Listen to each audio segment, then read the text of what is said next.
Baik, semangat pagi Indonesia. Acara kita Sang Kakek pada pagi hari ini akan bercakap-cakap, berbincang-bincang dengan seorang tokoh kita, Hardoni Tulila Sitohang. Jangan lupa pakai masker, dan karena saya akan mewawancarai, maka saya akan membuka masker saya dulu. Baik, tadi sudah dimainkan sebuah alat musik tradisional ini yang bernama Tulila. Nah, Hardoni, Ya, siap kakek. di mana dulu belajar alat musik tradisional?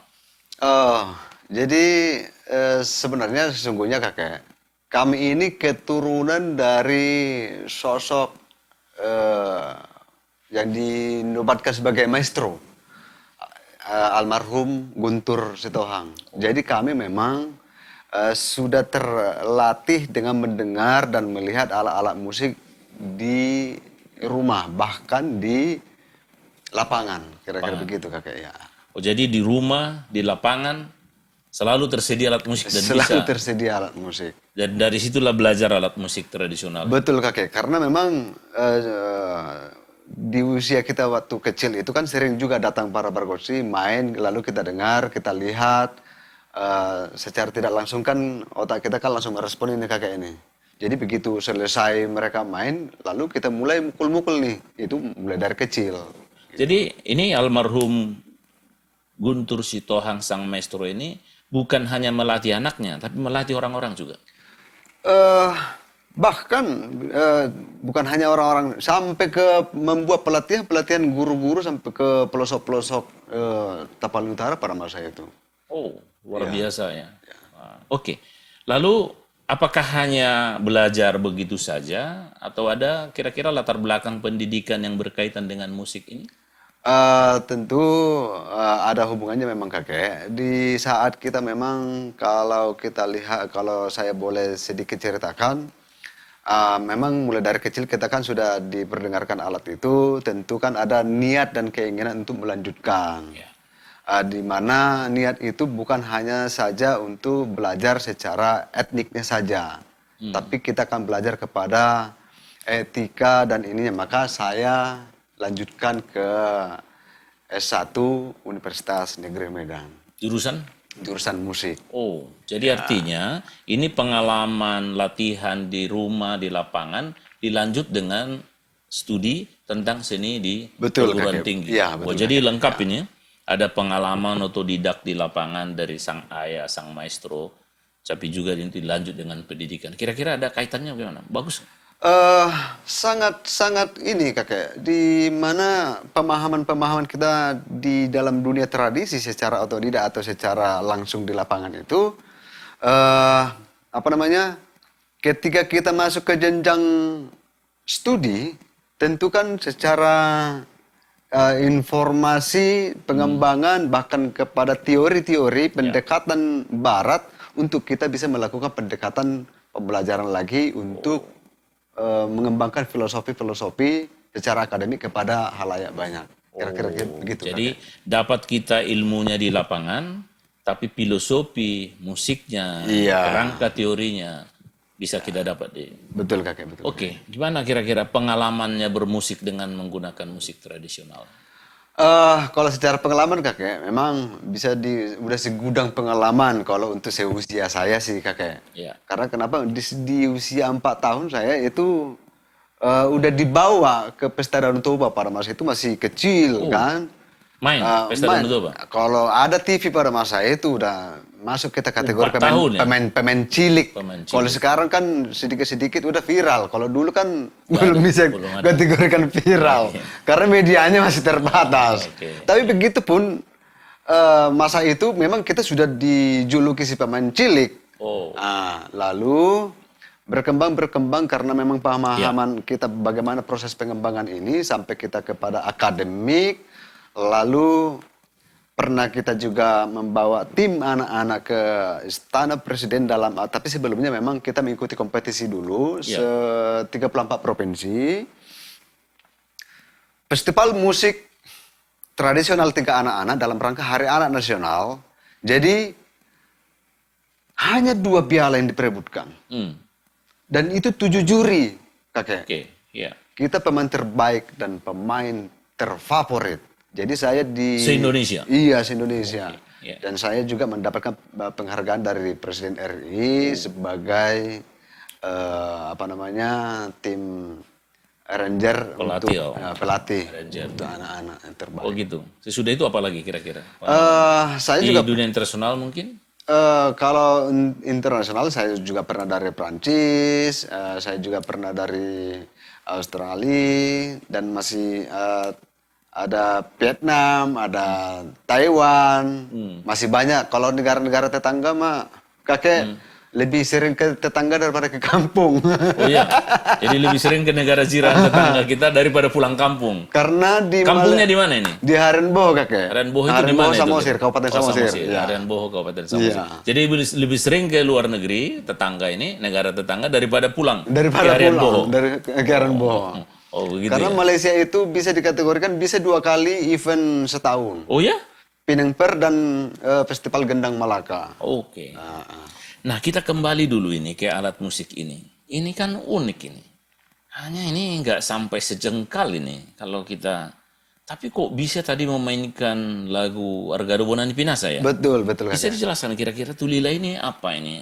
Apa posisinya ini di alat musik tradisional Batak Toba? Oke, memang ini yang sangat kita apresiatif, kakek. Musik luhur itu adalah musik yang bukan sembarangan sebenarnya itu tercipta. Kalau kita ambil perspektif sejarah, di mana musik yang ada dalam kehidupan kita ini secara secara dunia, musik tradisi sifatnya adalah musik spiritual. Musik spiritual. Musik spiritual, doa untuk doa. Itu awal mula tercipta musik. Lalu kalau kita masuk ke dalam kita zona Batak ini banyak, kalau kita buat spesifikasinya sejarah musik ini, ende-ende itu kategori musik tertua. Masuklah kepada instrumen. Nah, kalau jadi duluan ende-ende, iya, baru nyanyian. instrumen. Oh. Iya. Jadi setelah nyanyian ini baru diciptakan alat musik. Terciptalah, ini kan, tercipta alat musik ini kan angan-angan pengembala, kakek. Oh, jadi ini dulu dipakai penggembala, permahan ya kalau bahasa Batak. Permahan, awalnya kan begitu. Bukan sulim yang dipakai permahan. Itu kan untuk lebih, karena kalau kita lihat secara perspektif ininya, lebih luasnya, memang hampir seluruh yang Indonesia lah kita buat.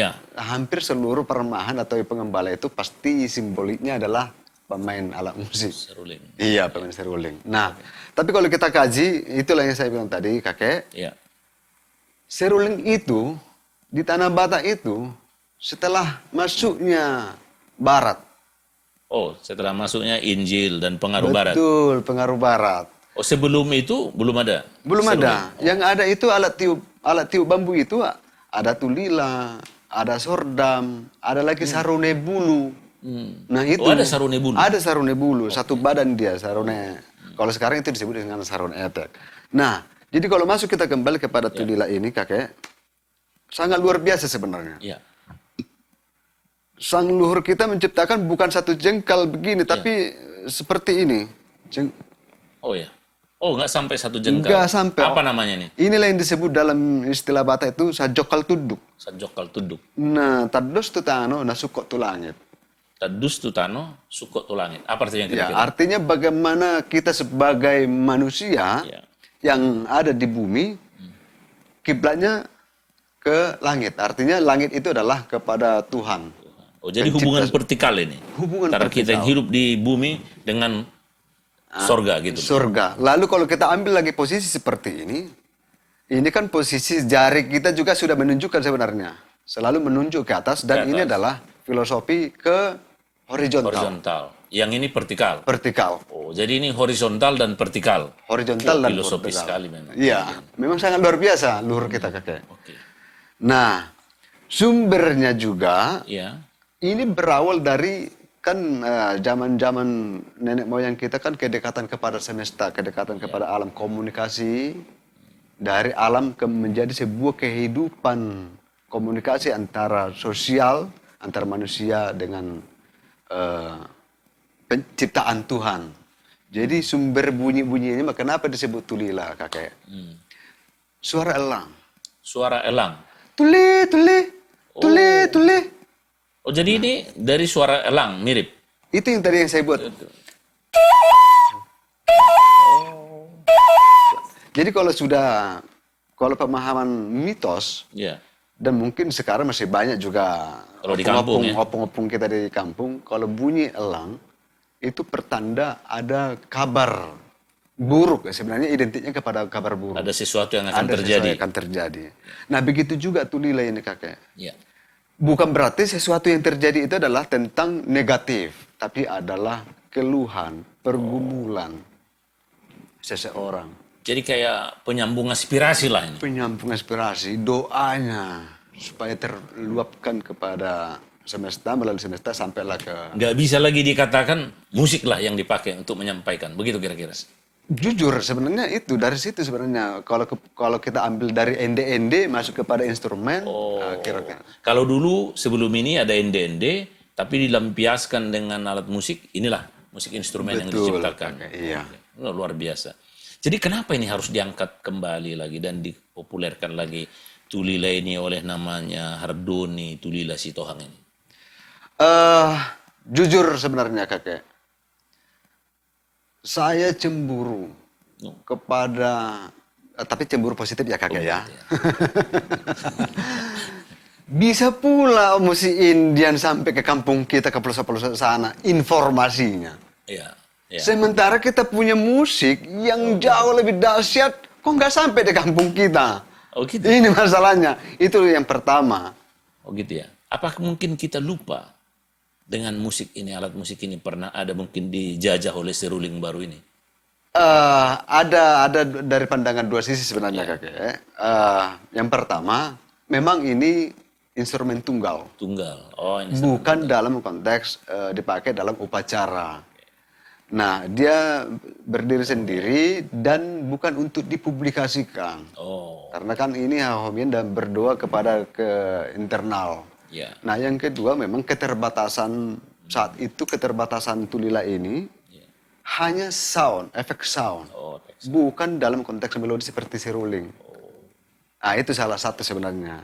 Ya. Nah, lalu kenapa bisa saya gali kembali?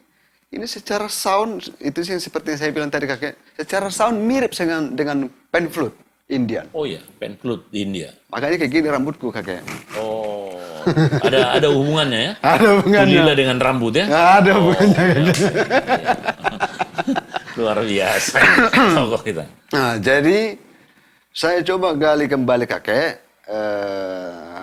Ini tulila dari sound, ternyata bisa kita modifikasi untuk mendekatkan pendekatan diatonis. Karena kan alat-alat musik kita kan pentatonik dulu kakek. Pentatonik. Setelah masuknya misionaris, baru kita, atau musik barat, baru kita melakukan pendekatan diatonis. Nah ini pun begitu kita lakukan kakek. Jadi pendekatan diatonis. Udah. Diatonis ya. Jadi walaupun udah masuk pentatonik tadi ya. Ya, ini pentatonik. diatonis. Oke, jadi berarti ini alat musik ini sebagai penyambung aspirasi, juga menyangkut etika, juga membangun karakter kearifan lokal itu. Kira-kira begitu tadi.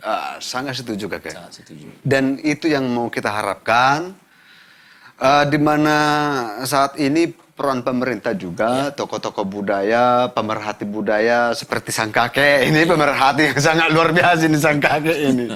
Sampai bisa ngundang saya ke sini. Terima kasih. Dan ini yang pertama loh tokoh yang kita. Terima kasih kakek buat perhatiannya untuk menggali ini. Semoga semakin banyak lagi. Tapi maksud saya di sini peran pemerintah juga, peran tokoh-tokoh budaya, pemerhati budaya juga harus mendukung dan mensupport. Karena ini adalah karakter dan jati diri bangsa kita. Melalui suku-suku yang ada di Nusantara, ini akan membangun kebudayaan dan karakter yang kuat untuk kita bisa saling menghargai. Jadi ini yang dikatakan, Bang, pengertian budaya kita, budaya nasional dalam Undang-Undang Dasar 45 adalah puncak kebudayaan daerah. Jadi kalau ini kita anggap inilah sebuah puncak-puncak kebudayaan daerah itu, ini akan menjadi karakter kita sebagai budaya bangsa Indonesia. Bisa gitu. Betul. Oke, dengan demikian begitu sangat penting sebetulnya untuk menguasai, untuk bisa membangkitkan kembali alat musik tradisional. Apa kira-kira pesannya kepada kaum milenial dan orang tua yang sekarang yang sudah lebih mencintai musik barat, musik bangsa lain daripada bangsa sendiri? Oke, pesan saya eh, terkhusus juga kepada orang tua, mohon kita saling mendukung, mensupport apa kemauan, apa keinginan anak kita, khususnya untuk budaya, tolong kita support. Nah, itu orang tua. Bahwa kebudayaan kita adalah kekuatan kita, jati diri kita sebagai warisan luhur. Bagaimana luhur menitipkan kepada kita, begitu juga kita menjadi sebuah sejarah, akan menjadi luhur suatu saat nanti kepada generasi muda. Ikuti zamanmu, jangan tinggalkan budayamu. Kita bukan melarang untuk kita mengikuti update teknologi, tapi bagaimana kita menjadi orang yang berbudaya, bagaimana kita orang yang menghargai warisan-warisan luhur, itu akan lebih baik dan akan dikejar oleh bangsa-bangsa lain. Wih, luar biasa. Jadi ikuti zamanmu, Jangan tinggalkan budayamu. jangan tinggalkan budayamu. Jadi artinya, zaman kita ikuti, budaya kita rangkul, dan kita miliki sebagai karakter bangsa gitu loh. Betul kakek. Kalau semua begini, ini luar biasa bangsa Indonesia ini punya. Nah, jadi luar biasa ini Tulila yang tidak sampai sejengkal, bisa sebagai penyampai aspirasi, ternyata sangat filosofis dan sangat menunjukkan karakter kita.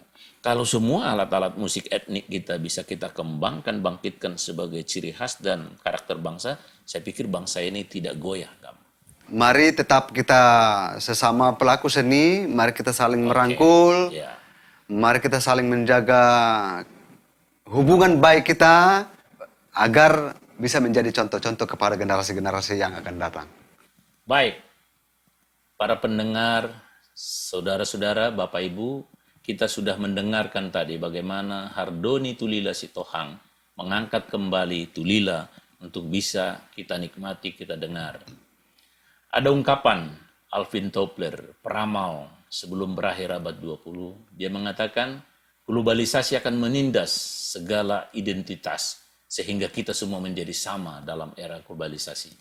Tapi siapa yang unggul di era globalisasi adalah orang yang kuat berakar dari budayanya dan juga kearifan lokalnya. Dengan demikian kita berharap bahwa bangsa Indonesia akan memiliki karakter yang tetap kuat dalam akar budayanya.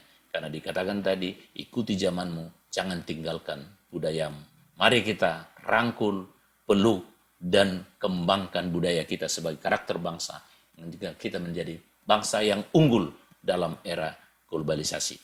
Dengan demikian, percakapan kami dengan Hardoni Tulila Sitohang nanti kita akan diakhiri dengan permainan sebuah tulila dengan lagu Otano Batak. Tapi Bapak Ibu, saudara-saudara, kalau punya usul siapa orang atau tokoh yang mau kita ajak cakap-cakap berdiskusi santai di Sang Kakek Network, kami persilakan. Dan jangan lupa like, subscribe, dan kasih komen untuk perbaikan cakap-cakap kita. Terima kasih. Kita persilakan Hardoni Tulila Sitohang dengan permainan tulilanya.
Luar biasa.